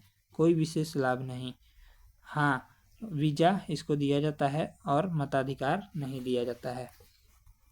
अब OIC, तो एक व्यक्ति जो विदेशी भारतीय नागरिक OIC कार्ड धारक हो तथा नागरिकता अधिनियम 1955 के अंतर्गत पंजीकृत हो और इसके नागरिकता की अर्हताएं दी गई है। हेलो फ्रेंड्स, हम लोग जो है NCERT सार संग्रह जो महेश कुमार बर्णवाल के द्वारा जारी किया जाता है 6 से 12 के लिए, वन लाइनर है। ठीक है, ये आने वाले बिहार पुलिस एग्जाम जो 22,771 नई वैकेंसी आने वाली है उसके लिए, बिहार दरोगा, मद्य निषेध, इन सभी के लिए इम्पोर्टेंट है। तो इसका हम लोग जो है पार्ट 2 वीडियो देखेंगे। इससे पहले जो है हम आपको बता देते हैं कहाँ तक कराया गया था। तो इससे पहले जो है हम लोग जो है यहाँ तक के टॉपिक को कवर कर लिए थे। NRI, PIO एवं OIC कार्ड धारक में तुलना कर चुके थे। ठीक है, ये एक पॉइंट बचा हुआ था। तो LM सिंघवी की अध्यक्षता में गठित समिति ने 9 जनवरी को प्रवासी भारतीय दिवस मनाने की अनुशंसा की, यानी 9 जनवरी को जो है प्रवासी भारतीय दिवस मनाया जाता है। इस पॉइंट को ध्यान में रखिएगा। अब हम लोग जो है यहाँ पर देखेंगे मूल अधिकार। हमारा अगला चैप्टर है मूल अधिकार। तो इससे संबंधित हम लोग वन लाइनर को देखेंगे जो कि काफ़ी महत्वपूर्ण होने वाला है आपके एग्जाम के लिए। ये पार्ट 2 वीडियो है। अगर आप पार्ट 1 वीडियो नहीं देखे हैं तो इस वीडियो का लिंक इसी वीडियो के डिस्क्रिप्शन बॉक्स में मिल जाएगा या फिर चैनल पर मिल जाएगा। ठीक है, तो चैनल को सब्सक्राइब कर लीजिए और बगल में जो बेल आइकन है उसे दबाना ना भूलिए। तो चलिए शुरू करते हैं इसको। अब चलिए, यहाँ पर पहला मूल अधिकार का पहला वन लाइनर है, भारतीय संविधान के किस भाग के अंतर्गत नागरिकों को मौलिक अधिकार प्रदान किए गए हैं। तो भाग 3 अनुच्छेद 12 से 35 तक। ठीक है, याद रखिएगा। संविधान द्वारा मौलिक अधिकारों को लागू करने की शक्ति किसे प्रदान की गई है। तो सर्वोच्च न्यायालय एवं उच्च न्यायालय को प्रदान की गई है। भारतीय संविधान का अनुच्छेद 13 संवैधानिक प्रावधानों को संसद तथा राज्य विधान मंडलों द्वारा बनाए गए नियमों या कानूनों पर प्राथमिकता प्रदान करता है। भारतीय संविधान के अनुच्छेद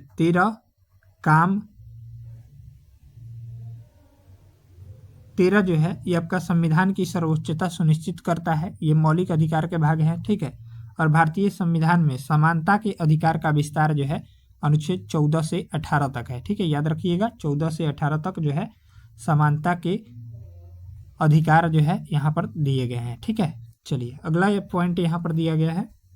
हाँ, भारतीय संविधान का कौन सा अनुच्छेद विधि के समक्ष समता के अधिकार यानी राइट टू इक्वलिटी से संबंधित है। तो आपका आर्टिकल 14 है। ठीक है, जन्म, लिंग, मूल वंश, जाति या धर्म के आधार पर विभेद का प्रतिषेध अनुच्छेद 15 एक मूल अधिकार है जिसे समानता के अधिकार के अधीन वर्गीकृत किया गया है। नेक्स्ट पॉइंट है, भारतीय संविधान की प्रस्तावना में प्रयुक्त शब्द समाजवाद को किस अनुच्छेदों के साथ समग्रता में रखकर सर्वोच्च न्यायालय द्वारा समान कार्य के लिए समान वेतन का मौलिक अधिकार प्रदान किया गया है। तो अनुच्छेद 14 से 16। नेक्स्ट पॉइंट है, भारतीय संविधान के अनुच्छेदों में से कौन सा एक लोक नियोजन के विषय में भारत के सभी नागरिकों को अवसर की समानता की गारंटी प्रदान करता है। तो आपका अनुच्छेद 16 का 1 और अनुच्छेद 16 का 2। नेक्स्ट है, अन्य पिछड़ा वर्ग OBC जनजातियों के वर्गीकरण हेतु किसकी अध्यक्षता में आयोग का गठन किया गया है। तो आपका जस्टिस रोहिणी के अध्यक्षता में। ठीक है, याद रखिएगा। अब हम लोग संवैधानिक उपबंध देखेंगे। तो अब हम लोग जो है संवैधानिक उपबंध को देखते हैं। तो चलिए देखते हैं। 2 प्रकार से इसको दिया गया है, केवल भारतीय नागरिकों को प्राप्त मूल अधिकार और भारत एवं विदेशी नागरिकों को प्राप्त मूल अधिकार। तो पहले भारतीय नागरिकों को प्राप्त कौन कौन से मूल अधिकार है उसको देखेंगे। तो धर्म, मूल वंश, जाति या लिंग या जन्म स्थान के आधार पर विभेद का प्रतिषेध अनुच्छेद 15 में दिया गया है। लोक नियोजन के विषय में अवसर की समता ये आपका आर्टिकल 16 में दिया गया है। वाक एवं अभिव्यक्ति, शांतिपूर्ण एवं शस्त्र रहित सम्मेलन करने, संघ एवं सरकारी समिति बनाने, भारत के राज्य क्षेत्र में आबाद संचरण एवं बसने तथा व्यापार करने की स्वतंत्रता, ये आपका आर्टिकल 19 में दिया गया है। बाकी है अल्पसंख्यक वर्गों के हितों का संरक्षण, अनुच्छेद 29 में है। शिक्षण संस्थाओं की स्थापना और प्रशासन करने का अल्पसंख्यकों वर्गों का अधिकार, तो आपका आर्टिकल 30 में दिया गया है। ठीक है, चलिए आगे देखते हैं। अब भारत एवं विदेशी नागरिकों को प्राप्त मूल अधिकार, तो विधि के समक्ष समता और विधियों का समान संरक्षण, ये आपका आर्टिकल 14 में है। अपराधों के लिए दोष सिद्धि के संबंध में संरक्षण, आर्टिकल 20 में है। जीवन का अधिकार अनुच्छेद 21 में है। शिक्षा का अधिकार अनुच्छेद 21 के ए में है। कुछ दशाओं में गिरफ्तारी एवं निषेध का संरक्षण अनुच्छेद 22 में है। शोषण के विरुद्ध अधिकार अनुच्छेद 23 से 24 में है। धर्म एवं संस्कृति की स्वतंत्रता का अधिकार अनुच्छेद 25, 26 और 27 से 28 तक है। ठीक है, चलिए अब हम लोग जो है यहाँ पर अगला पॉइंट है, संविधान के किस अनुच्छेद के अंतर्गत अस्पृश्यता का उन्मूलन किया गया है, तो आपका आर्टिकल 17 के अंतर्गत। संविधान में अस्पृश्यता परिभाषित नहीं है। अस्पृश्यता निवारण अधिनियम 1955 के अंतर्गत अस्पृश्यता को बढ़ावा देना एक दंडनीय अपराध है। अनुच्छेद 18 का संबंध किससे है, तो उपाधियों के अंत से है। ठीक है, अगला पॉइंट है, भारतीय संविधान के किस अनुच्छेद में वाक एवं अभिव्यक्ति की स्वतंत्रता के मूल अधिकार का प्रावधान किया गया है, तो आपका आर्टिकल 19 में। भारत के संविधान में प्रेस की स्वतंत्रता, फ्रीडम ऑफ प्रेस का प्रत्यक्ष प्रावधान नहीं है, परंतु यह स्वतंत्रता के किस अनुच्छेद में अंतर्निहित है, तो आर्टिकल 19 के ए में। ठीक है, नेक्स्ट पॉइंट है, भारतीय संविधान में आर्थिक समानता के मौलिक अधिकार में सम्मिलित नहीं है। चलिए अगला पॉइंट देखेंगे, वाक और अभिव्यक्ति की स्वतंत्रता 6 प्रकार से होती है, इसको हम लोग देखेंगे। 5 प्रकार की, ठीक, 6 स्वतंत्रताएं हैं, 5 नहीं है। चलिए पहला है यहाँ पर 19 का ए देखेंगे, तो वाक और अभिव्यक्ति की स्वतंत्रता अनुच्छेद 19 का 1 के ए में। शांतिपूर्ण हथियार और रहित सम्मेलन का अधिकार अनुच्छेद 19 के बी में।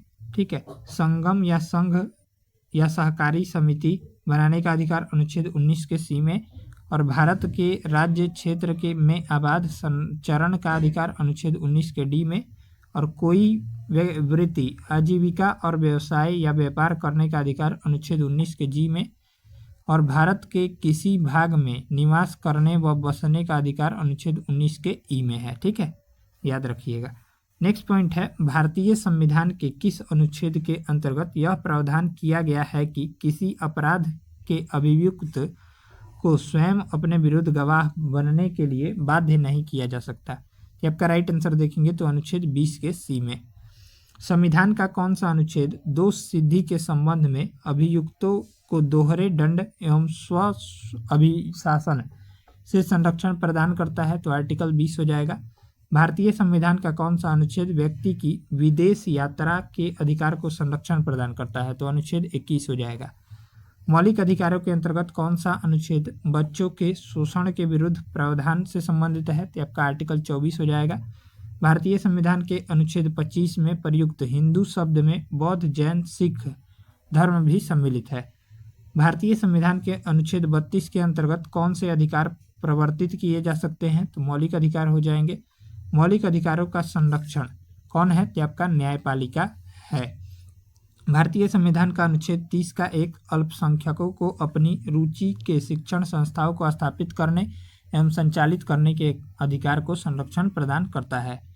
डॉक्टर भीमराव अंबेडकर ने मौलिक अधिकारों में से किसे संविधान का हृदय व आत्मा कहा है, तो आपका संवैधानिक उपचारों के अधिकार, आर्टिकल 32 को। ठीक है, याद रखिएगा, आर्टिकल 32 को डॉक्टर भीमराव अंबेडकर ने संविधान की हृदय एवं आत्मा कहा है। चलिए नेक्स्ट पॉइंट देखेंगे। यहाँ पर अगला पॉइंट है, व्यक्तिगत स्वतंत्रता के अधिकार के लिए याचिका दायर की जा सकती है, तो बंदी प्रत्यक्षीकरण। ठीक है, नेक्स्ट है, संसद को मौलिक अधिकारों में संशोधन का अधिकार किस वाद में निर्णय के आधार पर प्राप्त हुआ, तो आपका केशवानंद भारती बनाम केरलवाद 1973 में। नेक्स्ट है, संपत्ति के मौलिक अधिकार को किस संविधान संशोधन के द्वारा मौलिक अधिकारों की श्रेणी से हटाकर केवल वैधानिक अधिकार बनाया गया, तो आपका 44वें संविधान संशोधन 1978 के द्वारा। नेक्स्ट है, वर्तमान समय में भारतीय संविधान के अंतर्गत संपत्ति का अधिकार राइट टू प्रॉपर्टी किस प्रकार का अधिकार है? तो आपका वैधानिक अधिकार है। ठीक है। नेक्स्ट है सूचना का अधिकार एक विधिक अधिकार है जो सूचना का अधिकार अधिनियम 2005 के माध्यम से प्रदान किया गया है। आर्थिक रूप से पिछड़े वर्ग इकोनॉमिकली वीकर सेक्शन ईडब्ल्यूएस को आरक्षण करने के लिए संविधान में कौन सा अनुच्छेद जोड़ा गया? ये आपका अनुच्छेद 15 का 6 तथा 16 का 6। नेक्स्ट है 6 से 14 वर्ष की आयु के बच्चों को प्रदत्त शिक्षा का अधिकार किस प्रकार का अधिकार है? तो मूल अधिकार है। भारतीय संविधान द्वारा प्रदत्त संवैधानिक उपचारों का अधिकार गैर नागरिकों को भी उपलब्ध है। कौन सा मूल अधिकार राष्ट्रीय आपातकाल नेशनल इमरजेंसी अनुच्छेद 352 से संबंधित है में भी समाप्त या सीमित नहीं किया जा सकता? तो व्यक्तिगत स्वतंत्रता तथा जीवन का अधिकार। नेक्स्ट है बंधुआ मजदूर उन्मूलन अधिनियम एक्ट जिसको बॉन्डेड लेबर एबोलिशन एक्ट जिसको बोलते हैं संसद द्वारा किस वर्ष पारित किया गया था? तो वर्ष 1976 में। नेक्स्ट है मूल अधिकार और अनुच्छेद दिए गए हैं तो समान, यहाँ से बहुत ही इंपॉर्टेंट प्रश्न पूछ लिए जाते हैं आपके एग्जाम में, तो ध्यानपूर्वक देखिएगा। समानता का अधिकार अनुच्छेद 14 से 18 के बीच है। स्वतंत्रता का अधिकार 19 से 22 के बीच। शोषण के विरुद्ध अधिकार अनुच्छेद 23 से 24। धार्मिक स्वतंत्रता का अधिकार 25 से 28। संस्कृति और शिक्षा संबंधी अधिकार अनुच्छेद 29 से 30 और संवैधानिक उपचारों का अधिकार आर्टिकल 32। ठीक है, याद रखिएगा, यहाँ से प्रश्न जो है आपके एग्जाम में आएंगे। चलिए नेक्स्ट पॉइंट दिया गया है अनुच्छेद 26 के अंतर्गत सभी धर्मावलंबियों को धार्मिक संस्था की स्थापना व धार्मिक कार्यों के प्रबंधन का अधिकार प्राप्त है। चलिए नेक्स्ट देखेंगे हम लोग राज्य के नीति निर्देशक तत्व यानी डीपीएसपी अगला चैप्टर है, तो इसका हम लोग देखते हैं। चलिए इसका जो है पहला, चलिए राज्य का नीति निर्देशक तत्व देखिए यहाँ पर दिया गया है। राज्य के नीति निर्देशक सिद्धांतों को भारतीय संविधान में शामिल किए जाने का उद्देश्य क्या है? तो आपका हो जाएगा सामाजिक और आर्थिक लोकतंत्र की स्थापित करना। नेक्स्ट है कल्याणकारी राज्य की संकल्पना का समावेश संविधान के किस भाग में किया गया है? तो आपका राज्य के नीति निर्देशक सिद्धांत यानी भाग 4 में। भारतीय संविधान में किसके अंतर्गत पंचायती राज प्रणाली की व्यवस्था की गई है? तो आपका राज्य के नीति निर्देशक सिद्धांतों के अंतर्गत। समान आचार संहिता राज्य के नीति निर्देशक तत्वों का भाग नहीं है, किंतु समान नागरिक संहिता नीति निर्देशक तत्व है। नेक्स्ट है नीति निर्देशक सिद्धांत जो है वाद योग्य नहीं है। चलिए अगला पॉइंट यहाँ पर दिया गया है समान नागरिक संहिता विधेयक पारित करने वाला पहला राज्य कौन है? तो आपका उत्तराखंड है। ठीक है, भारत के संविधान में समान कार्य के लिए समान वेतन के अधिकार का प्रावधान कहाँ किया गया है? तो राज्य के नीति निर्देशक सिद्धांत में किया गया है। पुरुष और स्त्रियों दोनों का समान कार्य के लिए समान वेतन राज्य के नीति निर्देशक सिद्धांतों में निहित है। नेक्स्ट है राज्य के नीति निर्देशक सिद्धांतों में कौन सा अनुच्छेद अंतर्राष्ट्रीय शांति और सुरक्षा के संवर्धन से संबंधित है? आपका अनुच्छेद 51 है। राज्य के नीति निर्देशक सिद्धांत एक ऐसा चेक है जो बैंकों के सुविधा अनुसार अदा किया जाता है। यह कथन जो है केटी शाह का है। चलिए नीति निर्देशक तत्वों से संबंधित महत्वपूर्ण अनुच्छेद देखिए। पहला अनुच्छेद है अनुच्छेद 36। नीति निर्देशक तत्वों के संदर्भ में राज्य की परिभाषा दी गई है। अनुच्छेद 37 में न्यायालय द्वारा परिवर्तनीय न होना। अनुच्छेद 38 में लोक कल्याण की अभिवृद्धि के लिए सामाजिक व्यवस्था बनाना। अनुच्छेद 38 का 2 में आय की असमानताओं को कम करने का प्रयास करना। अनुच्छेद 39 के ख में पुरुष और स्त्री सभी नागरिकों को समान रूप से जीविका के पर्याप्त साधन प्राप्त करने का अधिकार है। अनुच्छेद 39 का ख समुदाय के भौतिक संसाधनों का स्वामित्व व नियंत्रण इस प्रकार हो जिससे सामूहिक हितों की सर्वोत्तम रूप में प्राप्ति हो। अनुच्छेद 39 का ग आर्थिक व्यवस्था इस प्रकार चले जिससे धन तथा उत्पादन साधनों का सर्वसाधारण के लिए अहितकारी संकेंद्रण न हो। अनुच्छेद 39 का घ पुरुषों व स्त्रियों दोनों को समान कार्य के लिए समान वेतन। अनुच्छेद 39 का अंग पुरुषों और स्त्रियों कर्मकारों के स्वास्थ्य व शक्ति का तथा बालकों के सुकुमार अवस्था का दुरुपयोग न होना। अनुच्छेद 40 में ग्राम पंचायतों का गठन। अनुच्छेद 41 में कुछ दशाओं में काम, शिक्षा व लोक सहायता पाने का अधिकार। अनुच्छेद 42 में काम की न्याय संगत एवं मनोचित दशाएं। अनुच्छेद 43 देखिए कार्यों के लिए निर्वाह मजदूरी आदि दी गई है 43 में। ठीक है, अगला पॉइंट देखिए यहाँ पर दिया गया है। अगला सवाल, अगला पॉइंट है अनुच्छेद 43 का क, उद्योगों के प्रबंधन में कर्मकारों का भाग लेना। अनुच्छेद 43 का ख, सहकारी समितियों के स्वैच्छिक गठन, स्वायत्त संचालन, लोकतांत्रिक नियंत्रण तथा व्यावसायिक प्रबंधन को बढ़ावा देना। अनुच्छेद 44 में सभी नागरिकों के लिए एक समान नागरिक संहिता होगा। अनुच्छेद 45 में 6 से कम आयु के बच्चों के लिए निःशुल्क व अनिवार्य शिक्षा का प्रावधान। अनुच्छेद 46 में SC/ST दुर्बल वर्गों के शैक्षिक व आर्थिक हितों की अभिवृद्धि। अनुच्छेद 47 में पोषाहार स्तर और जीवन स्तर तथा लोक स्वास्थ्य में सुधार तथा हानिकारक नशीले पदार्थों के उपभोग पर प्रतिबंध। अनुच्छेद 48 में कृषि और पशुपालन में आधुनिक और वैज्ञानिक प्रणालियों का प्रयोग करना, गायों, बछड़ों तथा अन्य दुधारू पशुओं के वध पर प्रतिबंध और उसकी नस्लों में सुधार के प्रयास करना है। अनुच्छेद 48 का क, पर्यावरण का संरक्षण व संवर्धन और वन तथा वन्य जीवों की रक्षा से संबंधित है।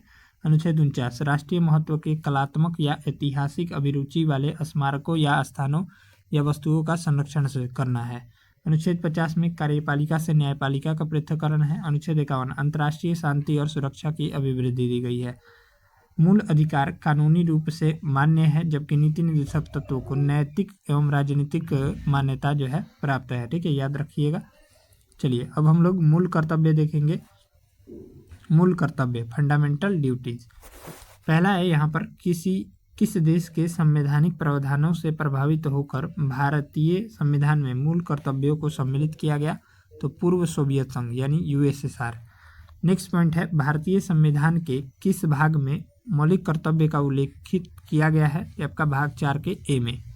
स्वर्ण सिंह समिति ने संविधान में 8 मूल कर्तव्यों को जोड़ा जाने का सुझाव दिया, लेकिन 42वें संविधान संशोधन अधिनियम 1976 द्वारा 10 मूल कर्तव्यों को जोड़ा गया। भारतीय संविधान में मूल कर्तव्य किस समिति की अनुशंसा पर शामिल किए गए थे, तो सरदार स्वर्ण सिंह समिति 1976 में गठित। नेक्स्ट है भारतीय संविधान में 11वां कर्तव्य मूल कर्तव्य को किस संविधान संशोधन द्वारा जोड़ा गया, तो 86वें संविधान संशोधन अधिनियम 2002 के द्वारा। ये शिक्षा से संबंधित था। नेक्स्ट है मूल कर्तव्यों को मुख्यतः किन वर्गों में रखा जाता है, आपका हो जाएगा नैतिक कर्तव्य तथा नागरिक कर्तव्य। नेक्स्ट है प्राकृतिक पर्यावरण एवं वन्य जीव संरक्षण भारतीय नागरिकों के मूल कर्तव्यों में से एक है। ठीक है, याद रखिएगा। मूल कर्तव्यों के अंतर्गत स्वतंत्रता संग्राम के उच्च आदर्शों का सम्मान किस प्रकार का कर्तव्य माना जाता है, आपका नैतिक कर्तव्य, मोरल ड्यूटी माना जाता है। राष्ट्रीय महत्व यहाँ पर दिया गया है, राष्ट्रीय महत्व के स्थानों और स्मारकों की रक्षा करना मौलिक कर्तव्य नहीं है, बल्कि राज्य के नीति निर्देशक तत्व का अंग है। नेक्स्ट है महिलाओं के सम्मान के लिए कुप्रथाओं का त्याग करना प्रत्येक भारतीय नागरिक का कर्तव्य है। यह किस अनुच्छेद में है, तो अनुच्छेद 51 के क के 5 में। नेक्स्ट है मूल कर्तव्य किन पर लागू होते हैं, तो केवल नागरिकों पर लागू होता है। हमारे अधिकार का सही स्रोत हमारे कर्तव्य होते हैं। यदि हम अपने कर्तव्यों का सही ढंग से निर्वाह करेंगे तो हमारे अधिकार मांगने की आवश्यकता नहीं होगी। ये कथन किसका है, तो महात्मा गांधी का है। ठीक है, याद रखिएगा। अगला पॉइंट देखिए, यहाँ पर दिया गया है। नेक्स्ट सवाल, नागरिकों के लिए 11 मौलिक कर्तव्य दिए गए हैं जो कि आपको यहाँ पर देखना है। तो चलिए देखते हैं। ठीक है, चलिए एक सेकंड। हाँ, नागरिकों के 11 मौलिक कर्तव्य।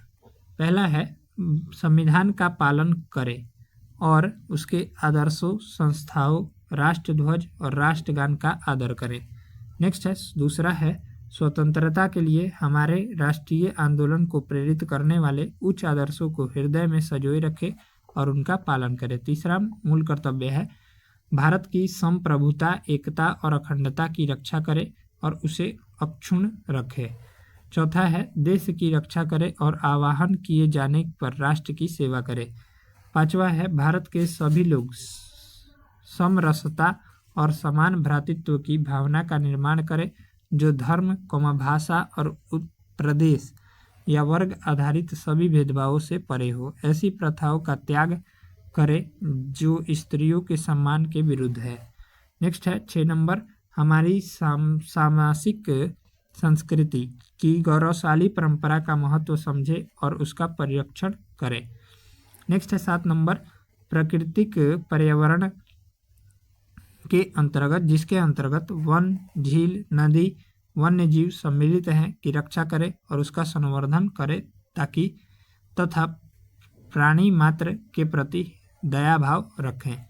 नेक्स्ट है 8वां वैज्ञानिक दृष्टिकोण मानववाद मानववाद ज्ञानार्जन तथा सुधार की भावना का विकास करे। अगला है 9 नंबर सार्वजनिक संपत्ति को सुरक्षित रखे और हिंसा से दूर रहे। नेक्स्ट है 10वां व्यक्तिगत और सामूहिक गतिविधियों के सभी क्षेत्रों में उत्कर्ष की ओर बढ़ने का सतत प्रयास करें जिससे राष्ट्र की निरंतरता बढ़ते हुए प्रयत्न व उपलब्धि की नई ऊंचाइयों को प्राप्त करे। 11वां है 6 वर्ष की आयु से 14 वर्ष की आयु के बच्चों के माता पिता और संरक्षक जो भी हो उन्हें शिक्षा के अवसर प्रदान करे। इस कर्तव्य को संविधान के 86वें संविधान संशोधन अधिनियम 2002 की धारा 4 के तहत जोड़ा गया था। नेक्स्ट है किसी व्यक्ति को राष्ट्रगान गाने के लिए बाध्य नहीं किया जा सकता।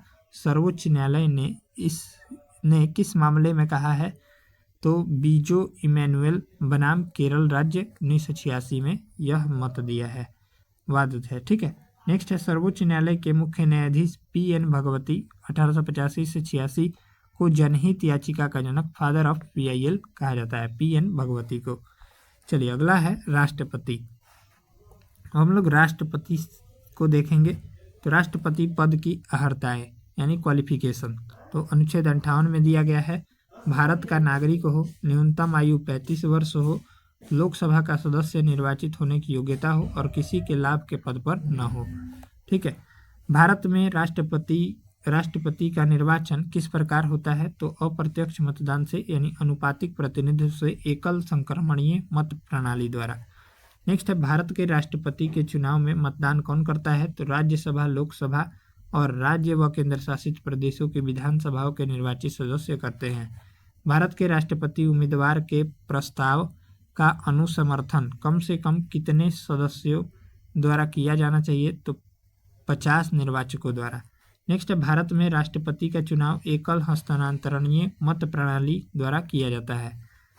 राष्ट्रपति के निर्वाचन में किसी राज्य का मुख्यमंत्री किस स्थिति में मतदान करने के लिए पात्र नहीं होगा? यदि वह राज्य विधानमंडल में उच्च सदन का सदस्य हो। नेक्स्ट है कौन राष्ट्रपति के निर्वाचन मंडल का तो भाग है परंतु वह उसके महाभियोग में भाग नहीं लेता? तो राज्य की विधानसभाएं। संसद अथवा विधानसभा का कोई सदस्य राष्ट्रपति निर्वाचित हो सकता है परंतु उस पर क्या शर्त है? तो निर्वाचित होने के उपरांत उसे अपनी सदस्यता छोड़नी होगी। नेक्स्ट है संसद के लिए राष्ट्रपति का अभिभाषण कौन तैयार करता है? तो केंद्रीय मंत्रिमंडल। नेक्स्ट है राष्ट्रपति की मृत्यु या पद त्याग अथवा हटाए जाने पर पद की रिक्ति को 6 माह के समय के भीतर जो है भरना होगा। नेक्स्ट है भारत के राष्ट्रपति चुनाव में उत्पन्न विवाद का निपटारा कौन करता है? तो सर्वोच्च न्यायालय करता है। भारत के राष्ट्रपति को उसके कार्यकाल की समाप्ति से पूर्व किस प्रकार हटाया जा सकता है? तो महाभियोग के द्वारा हटाया जा सकता है। भारतीय राष्ट्रपति को उसके पद से हटाने का अधिकार किसे प्राप्त है? तो आपका संसद को प्राप्त है, याद रखिएगा संसद को। अगला पॉइंट देखिए, यहाँ पर अगला पॉइंट दिया गया है संघ की कार्यपालिका शक्तियाँ किस अनुच्छेद के अंतर्गत राष्ट्रपति में निहित है? तो आर्टिकल 53 के अंतर्गत। अनुच्छेद 61 के अंतर्गत राष्ट्रपति पर महाभियोग संसद के किस सदन द्वारा प्रारंभ किया जा सकता है? तो संसद के किसी भी सदन द्वारा। नेक्स्ट है भारतीय संविधान का कौन सा अनुच्छेद राष्ट्रपति के लिए पुनः निर्वाचन की पात्रता निर्धारित करता है? तो अनुच्छेद 57। राष्ट्रपति को कोई भी विषय पुनर्विचार के लिए मंत्रिपरिषद को वापस भेजने का अधिकार किस संविधान संशोधन द्वारा प्रदान किया गया है? तो 44वें संविधान संशोधन द्वारा। नेक्स्ट है भारतीय संविधान के किस अनुच्छेद के अंतर्गत राष्ट्रपति संसद के दोनों सदनों द्वारा पारित किसी विधेयक पर अपनी स्वीकृति रोक सकता है? तो अनुच्छेद 111 के अंतर्गत। किस अनुच्छेद के अंतर्गत राष्ट्रपति कुछ अकस्मिकताओं में राज्यपाल के कार्यों के निर्वहन हेतु उपबंध कर सकता है? तो आपका अनुच्छेद 160 में। नेक्स्ट है राष्ट्रपति से संबंधित महत्वपूर्ण अनुच्छेद दिए गए हैं जो कि आपके एग्जाम के लिए महत्वपूर्ण है। अनुच्छेद 52 भारत का राष्ट्रपति होगा। अनुच्छेद 53 संघ की कार्यपालिका शक्ति राष्ट्रपति में निहित होगी। और राष्ट्रपति का निर्वाचन मंडल अनुच्छेद 54 में है। राष्ट्रपति के निर्वाचन की रीति अनुच्छेद 55 में है। राष्ट्रपति की पदावधि अनुच्छेद 56 में है। पुनर्विचार के लिए पात्रता अनुच्छेद 57 में है। राष्ट्रपति निर्वाचित होने के लिए अर्हताएं अनुच्छेद 58 में है। राष्ट्रपति पद के लिए शर्तें अनुच्छेद 59 में है। राष्ट्रपति द्वारा शपथ या प्रतिज्ञान अनुच्छेद 60 में है। राष्ट्रपति पर महाभियोग चलाने की प्रक्रिया अनुच्छेद 61 में है। राष्ट्रपति का पद रिक्त होने की स्थिति में उसे भरने के लिए निर्वाचन करने का समय और आकस्मिक रिक्ति को भरने के लिए निर्वाचित व्यक्ति की पदावधि अनुच्छेद 62 में दी गई है। अनुच्छेद 72 में क्षमा आदि की और कुछ मामलों में दंडादेश, निलंबन, परिहार या लघुकरण की राष्ट्रपति की शक्ति दी गई है। अनुच्छेद 73 में संघ की कार्यपालिका शक्ति का विस्तार है। ठीक है, अगला पॉइंट है राष्ट्रपति को मृत्यु दंड के मामले में क्षमादान करने की शक्ति प्राप्त है, किंतु राज्यपाल के पास यह शक्ति जो है नहीं है। चलिए अगला है राष्ट्रपति से संबंधित सर्वोच्च न्यायालय के न्यायाधीश को उसके पद से हटाने का अधिकार किसे प्राप्त है? तो राष्ट्रपति को प्राप्त है। भारतीय संविधान का अनुच्छेद 143 राष्ट्रपति को उच्चतम न्यायालय से परामर्श कंसल्ट करने की शक्ति प्रदान करता है। नेक्स्ट है राष्ट्रपति लोकसभा को कब भंग कर सकते हैं? तो केंद्रीय मंत्रिमंडल की अनुशंसा पर। लोकसभा और राज्यसभा का संयुक्त अधिवेशन किसके द्वारा आहूत किया जाता है? तो राष्ट्रपति के द्वारा। भारत के राष्ट्रपति ने किस एकमात्र मामले में जेबी वीटो, पॉकेट वीटो की शक्ति का प्रयोग किया था? भारत डाकघर संशोधन विधेयक 1986। नेक्स्ट है भारत का राष्ट्रपति संसद के दोनों सदनों की चर्चा में भाग नहीं ले सकता है। किसी भौगोलिक क्षेत्र को अनुसूचित क्षेत्र घोषित करने का संवैधानिक अधिकार किसे प्राप्त है? तो राष्ट्रपति को प्राप्त है। नेक्स्ट है राष्ट्रपति द्वारा नियुक्त अधिकारी। पहला है प्रधानमंत्री व केंद्रीय मंत्री, राज्य के राज्यपाल, वित्त आयोग व राज्य भाषा आयोग के अध्यक्ष, ये सभी राष्ट्रपति नियुक्त करते हैं। उच्चतम न्यायालय या उच्च न्यायालय के न्यायाधीश की नियुक्ति राष्ट्रपति करता है। भारत के महान्यायवादी, नियंत्रक, महालेखा परीक्षक, संघ लोक सेवा आयोग के अध्यक्ष एवं सदस्य, मुख्य निर्वाचन चुनाव आयुक्त या निर्वाचन आयुक्त, राष्ट्रीय मानवाधिकार आयोग के अध्यक्ष एवं सदस्य, अनुसूचित जाति जनजाति के अध्यक्ष एवं सदस्य, संघ राज्य क्षेत्रों के राज्यपाल व अथवा प्रशासक और दिल्ली व पुडुचेरी के मुख्यमंत्री, ये सभी जो है राष्ट्रपति द्वारा नियुक्त अधिकारी होते हैं। नेक्स्ट है वर्तमान में राष्ट्रपति का मासिक वेतन जो है 5 लाख रुपए है। यदि भारत के राष्ट्रपति का पद रिक्त हो जाए और कोई उपराष्ट्रपति भी ना हो तब कार्यवाहक राष्ट्रपति कौन होगा? तो सर्वोच्च न्यायालय का मुख्य न्यायाधीश। नेक्स्ट है वह राष्ट्र का प्रतिनिधित्व करता है वह परंतु राष्ट्र का नेतृत्व नहीं करता है। यह उक्ति किस पर लागू होती है? तो भारत के राष्ट्रपति पर। भारत के राष्ट्रपति में से बिहार का राज्यपाल रह चुका है, वो कौन है? तो डॉक्टर जाकिर हुसैन या श्री रामनाथ कोविंद। चलिए अगला पॉइंट देखिए, यहाँ पर दिया गया है अगला सवाल। अगला पॉइंट है राष्ट्रपति के प्रसाद पर्यंत पद धारण करने वाले पदाधिकारी। तो संघ के मंत्री, राज्य के राज्यपाल और भारत का महान्यायवादी 3 है। एक विधेयक जो संसद में प्रस्तुत किया जा सकता है वह किस प्रक्रिया के बाद अधिनियम बन जाता है? तो राष्ट्रपति के हस्ताक्षर के बाद। जब कोई विधेयक संसद के दोनों सदनों द्वारा पारित किया जाए तो राष्ट्रपति को उस विधेयक पर अपनी अनुमति रोकने का अधिकार प्राप्त है। निर्विरोध रूप से चुने गए भारत के प्रथम राष्ट्रपति कौन थे? तो नीलम संजीव रेड्डी थे। नेक्स्ट है भारत के राष्ट्रपतियों में से किनका संबंध ट्रेड यूनियन आंदोलन से रहा है? तो वराहगिरी वेंकट गिरी का। ठीक है। नेक्स्ट है भारतीय संविधान भारत के राष्ट्रपति को राज्य के मुख्यमंत्री की नियुक्ति का अधिकार नहीं देता है। नेक्स्ट है राष्ट्रपति का कार्यकाल कितना होता है? तो पद ग्रहण के दिन से 5 वर्ष तक।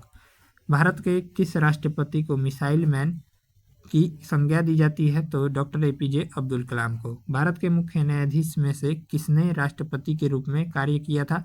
तो जस्टिस एम हिदायतुल्ला ने। धन विधेयक को पुनर्विचार हेतु लौटाने का संवैधानिक विशेषाधिकार राष्ट्रपति के पास नहीं है। द्रौपदी मुर्मू का भारतीय गणतंत्र के राष्ट्रपति के रूप में कौन सा क्रम है? तो आपका 15वां क्रम है। वित्त आयोग की नियुक्ति कौन करता है? तो राष्ट्रपति करता है। राष्ट्रपति के रूप में डॉक्टर राजेंद्र प्रसाद ने सबसे लंबी अवधि 1950 से 1962 एवं डॉक्टर जाकिर हुसैन ने कार्यकारी राष्ट्रपति छोड़कर सबसे कम अवधि 1 वर्ष 11 दिन तक कार्य किया था। नेक्स्ट है राष्ट्रपति द्वारा क्षमादान की शक्तियाँ। तो आइए देखते हैं इसको। पहला है जब दंड सेना न्यायालय द्वारा दिया गया हो। दूसरा है जब दंड संघीय विषय से संबंधित और विधि के विरुद्ध अपराध के लिए दिया गया हो। और तीसरा है जब दंडादेश मृत्यु दंड हो। ठीक है, तब जो है राष्ट्रपति द्वारा क्षमादान की शक्तियाँ प्राप्त है। द्रौपदी मुर्मू भारत की पहली आदिवासी द्वितीय महिला स्वतंत्र भारत में पैदा होने वाली प्रथम एवं सबसे कम उम्र की राष्ट्रपति है। चलिए अगला पॉइंट देखिए। अब उपराष्ट्रपति, तो उपराष्ट्रपति से संबंधित जो है हम लोग अगले वीडियो में उपराष्ट्रपति से शुरू करेंगे। 2 वीडियो डाल दिए हैं। ठीक है, आज एक ये हो गया, एक पहले डाले हुए हैं, दोनों को देख लीजिएगा। और चैनल पर नए हो तो चैनल को सब्सक्राइब कर लीजिएगा और बगल में जो बेल आइकन है उसे दबाना ना भूलिएगा। ठीक है, बिहार पुलिस का न्यू वैकेंसी 22,771 आ रहा है, तो उसमें इस बुक का महत्व काफ़ी रहता है, तो ध्यानपूर्वक देखिएगा।